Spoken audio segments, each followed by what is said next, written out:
लोगोफोर good morning video लाबोनो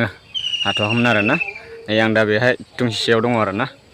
बे बैसां गोजौआव ओरैहाय माइ गायनाय दङ आंनि बेहायनो आरो बेयाव जिरायनो हानाय मोनसे बैसां खालामना लादोंमोन आरोना लोगोफोर जोंनि एबा प्रफाइलावहाय 8K फलोवार्सफोर दङ। बेनिफ्रायथ' जों गोबां भिडिअ एबा फट' आपल'ड होयोब्ला मालाबा समावसो लाइक फैयो एबा 100 थाङो आरोना मालाबासो बेबो आरो जेब्ला जोङो भिडिअ एबा मेथाइ सल' खननानै भिडिअ हगारथों खिबाखि थाना माना 20, 25, 30 लाइकआ थाङो अब्ला नोंथांमोना नैबे आंनि बे स्क्रिनाव होनाय बे फट'खौ नाय बेसेबां मानसिया लाइक हरदों कमेन्ट हरदों आरो आंनि नैबे बे मेथाइ खननाय जे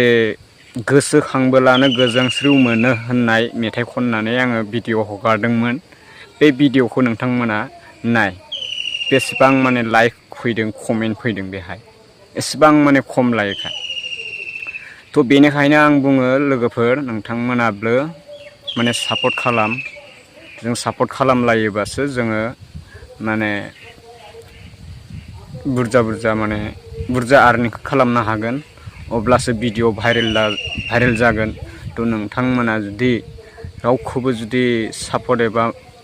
लाइक कमेन्ट शेयार खालामलायाबा बोरै जोंनि भिडिअआ भाइरेल जानो हागौ। थ' बेनिखायनो लोगोफोर अन्नानै नोंथांमोनाबो आंखौ सापर्ट खालाम आंबो नोंथांमोनखौ हाजासे लाइक कमेन्ट हरो एखमब्ला आङो लाइक कमेन्ट हरनायावनो आरोना नोंथांमोननो मा होनो गोबां माने लाइक कमेन्ट हरैनो एखमबा कमेन्ट माने ब्लक खालामना दोनजायो। आं गोबां नोंथांमोननो भिडिअ'आनो जा रिल्स भिडिअ हगारथों एबा फट'आनो आपल'ड होथों नोंथांमोननि गेजेराव आं गोबां माने लाइक कमेन्ट हरो आरो नोंथांमोना मोनखायो थेवबो नोंथांमोना जोंफोरनिखौहाय माने एसेबां मोजां सल' खननानैबो माने भिडिअ हगारोब्लाबो माने लाइक कमेन्टआनो फैया। मेन जोंनि फेसबुकआव जुदि आर्निं खालामदोंब्ला लोगोफोर लाइक कमेन्टआनो मेन जोंनि गिदिर थांखि मेन आरोना बुस्थुआ बेनो आरो थ' बेनिखायनो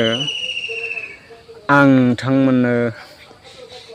हाजासे लाइक कमेन्ट खालामहरो नोंथांमोनाबो जोंनि बे भिडिअ'फोरखौ नायनानै लाइक कमेन्टखौथ' खालामजायोना लोगोफोर आंबो जुदि नोंसोरनो जुदि होयोब्ला नोंथांमोनाबो एसे नायनानैथ' रिप्लाइखौथ' हरनो हाखायो नङा होमब्ला थ' बेनिखायनो लोगोफोर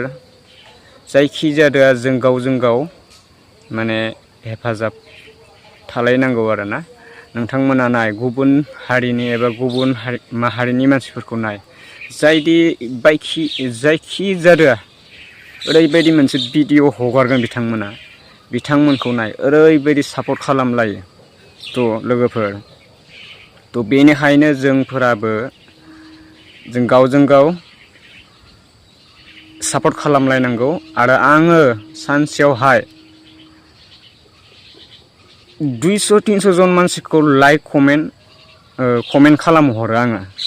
आरो लाइक होनायाथ' 500,000नि गोजौआव खारो बायदि मोनदों आङो सानसेयावहाय थ' बेनिखायनो लोगोफोर नोंथांमोना बै 1000खौ नङा 500-400 जन मानसिया जुदि लाइक कमेन्ट जुदि हरनायाव जुदि बिथांमोनाबो जुदि रिप्लाइखौ जोंनि एबा मोनसे रिल्स भिडिअ एबा सं खालामनानै हगारथों थ' बेफोरबायदियाव जुदि नोंथांमोनाबो जुदि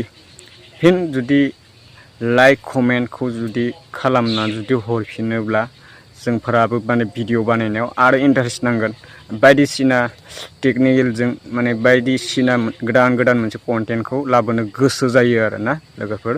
जुदि लाइक कमेन्ट जुदि फैयाब्ला माने गोसो जाया आरोना गोबां डाउन नोंथांमोनाथ' नुखाबाय आंनि फट' आपल'ड होनायाव 100 मालाबा 100 खारो आरोना मालाबा 50निफ्राय 60निफ्राय मालाबा 30निफ्रायनो गोजौआव खारखाया थ' बेनिखायनो आरो आंनि बे स्क्रिनावहाय होनाय मोनसे गोसोखांबोला होननाय बे भिडिअखौ आं होनायावहाय बेसे खारदो इसेबां माने बारा खाराखै आरो 32 फुरा खारदों आरो ना लोगोफोर। थ' बेनिखायनो नोंथांमोनखौ आङो नैबे भिडिअखौ जायफ्रा आंनि फेसबुकनि प्रफाइलाव थानाय फलोवार्स लोगो नोंथांमोन थ' नोंथांमोना हाजासे सापर्ट खालामना हो। आंबो नोंथांमोनखौ अराय सम नोंथांमोना आंनि लाइक कमेन्टखौ मोनबाय थागोन आरो ना। थेंक इउ लोगोफोर।